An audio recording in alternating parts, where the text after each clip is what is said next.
भावनेनं राहुल गांधी असं म्हणतात की नफरत के बाजार में मोहब्बत की दुकान खोल रहा हूं आणि खऱ्या अर्थानं या वाक्याचा संदर्भ आमच्या लक्षात येतो। मग मित्रहो, याच नफरतच्या बाजारामध्ये ज्या वेळेला प्रेमाचं दुकान खोललं जातं ना, तेव्हा माणसाला माणुसकी, प्रेम, जिव्हाळा आणि आपुलकी या शब्दांची खरी ओळख पटायला लागते। आणि मग हीच ओळख घेऊन मी तुमच्या समोर उभी आहे। नमस्कार ज्ञाते, श्रोते आणि वक्ते, निस्पर्धक प्रार्थना प्रसन्न बेटकर विषय मांडते नफरत के बाजार में मोहब्बत बेच रही हूं। सर्वप्रथम नफरत म्हणजे द्वेष आहे हे समजून घेणे इतकं खूप गरजेचं आहे। मग नफरत के बाजार में मोहब्बत बेच रहा हूं हे वाक्य जरी उर्दू असलं ना, तरी याचा मराठी संदर्भ हा द्वेषाच्या बाजारात प्रेम वाटणारी मी आहे असं होतो। मग इथे मी म्हणजे फक्त मी स्वतः नव्हे, तर माणुसकीचा, प्रेमाचा धडा निर्माण करणारा प्रत्येक व्यक्ती या विषयातल्या मे मध्ये येतो। मग एकंदरीतच आज जर पाहायला गेलं तर ही नफरत फक्त कालची, आजची किंवा परवाची नसून अगदी प्राचीन काळापासून आम्हाला पाहायला मिळते। म्हणजेच वैदिक संस्कृतीमध्ये ज्या वेळेला पशुबळी, वर्णव्यवस्था, अंधश्रद्धा यांचा बाजार भरला होता, तेव्हा त्या संपूर्ण समाजाला प्रेम आणि शांतीची शिकवण देणारे गौतम बुद्ध मला या नफरतच्या बाजारामध्ये मोहब्बत विकताना पाहायला मिळतात। मग याच्याही पुढे विचार केला तर या भारताच्या भूमीवर सम्राट अशोक सारखा राजा कलिंगच्या युद्धात उतरतो आणि लाखो लोकांचा बळी घेतो, परंतु त्याच लाखो लोकांना मारल्यावरती ज्या वेळेला त्या राजाचं मनपरिवर्तन होतं ना, तेव्हा द्वेषानं भरलेला राजा पुन्हा एकदा दयाळू राजा म्हणून दिसायला लागतो। आणि मग नफरत के बाजार में मोहब्बत बेच रहा हूं मैं या विषयातल्या मे मध्ये मला सम्राट अशोकही दिसायला लागतात। एवढंच नाही तर ज्या वेळेला समाजात जातपात, भेदभाव, उच्च-नीचतेचा बाजार भरला होता, त्याच समाजामध्ये आपल्या वाणीतून आणि आपल्या कृतीतून या समाजाला प्रेम, दया, समानता आणि भक्तिमार्ग शिकवणारे आणि एवढंच नाही तर माणसाला माणसातच देव पाहायला लावणारे संत जेव्हा या भूमीला मिळतात ना, तेव्हा प्रस्तुत विषयातला मे मला पुन्हा एकदा इथे स्पष्ट करावा असं वाटतो।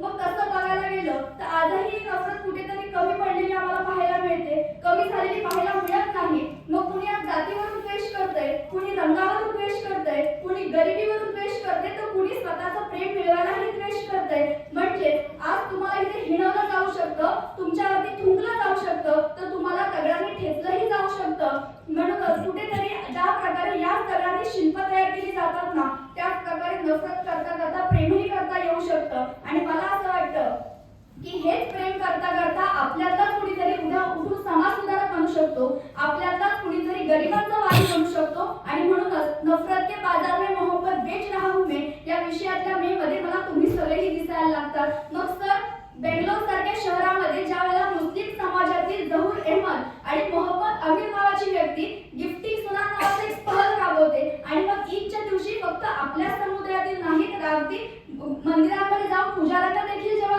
भेटवस्तू देतात ना, तेव्हा धर्मपिताच्या नावाखाली जेव्हा द्वेष पसरवला जातो, तेव्हा याच व्यक्तीच्या मार्फत मला मोहब्बत विकलेली पाहायला मिळते। मग तसं बघायला गेलं तर विषयातल्या मे मध्ये मी अनेकांना पाहिलं, परंतु विषयातल्या मे मध्ये मला स्वतःला पाहणं देखील इथे गरजेचं वाटतं। कारण जगात जर नफरत पसरवलेली कमी करायची असेल ना, तर प्रेमाची दुकानं ही आधी स्वतःपासून लावणं फार गरजेचं आहे। मग असाच विचार करत असताना मला एक आठवण सांगावीशी वाटते की महाविद्यालय जीवनात असताना माझं महाविद्यालय NSS द्वारे आम्हाला वृद्धाश्रमात घेऊन जातो आणि तिथे गेल्यावरचा प्रसंग असा की स्वतःच्या पोटच्या पोरातून द्वेषानं दूर केलेले आई वडील आमच्याकडे पाठवलेल्या डोळ्यांनी पाहतात आणि आमच्या रूपात स्वतःच्या मुलांना पाहतात ना, तेव्हा त्यांच्या डोळ्यात आलेले अश्रू बघून आमच्या डोळ्यात पाणी यायला लागतं आणि मग कुठेतरी नफरतच्या बाजारात आम्ही देखील प्रेम वाटतोय असं आम्हाला वाटायला लागतं। मग असंच एक कवी म्हणतात की यूं तो आंखें बहुत रोती है, हर बूंद मगर अश्क नहीं होती है, और देख कर रोते हैं जो जमाने का गम, उस आग से गिरा हर बूंद मोती है। म्हणजे दुसऱ्याचं दुःख पाहून जर मला देखील वाईट वाटत असेल ना, तर हे देखील मोहब्बत विकण्यासारखंच आहे। मग याच्याही पुढे विचार केला तर आमच्या समाजातील एक व्यक्ती, आमच्या शहरातील एक व्यक्ती आजारी पडते आणि उपचारासाठी पैसे नसल्यामुळे आम्ही समाज माध्यमांवर एक मेसेज लिहिला जातो आणि अगदी काही दिवसातच अगदी 80% ही रक्कम फक्त आणि फक्त सोशल मीडियाद्वारे आमच्याकडे जमा होते।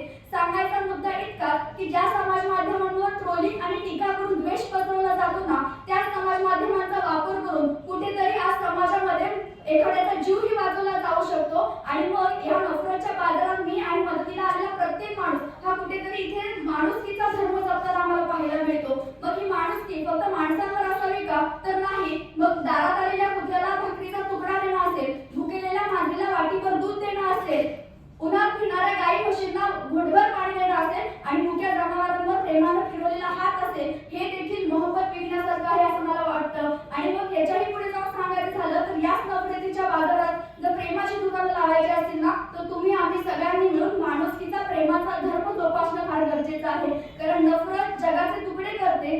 मोहब्बत या तुकड्यांना एकत्र आणते. नफरत अंधार आहे तर मोहब्बत प्रकाश आहे आणि अंधार कितीही दाटला ना तरी सूर्योदय थांबत नाही. म्हणून जाता जाता इतकंच म्हणते की अंधेरों की दुनिया में रोशनी बांट रही हूँ मैं, अंधेरों की दुनिया में रोशनी बांट रही हूँ मैं और नफरत के बाजार में मोहब्बत बेच रही हूँ मैं.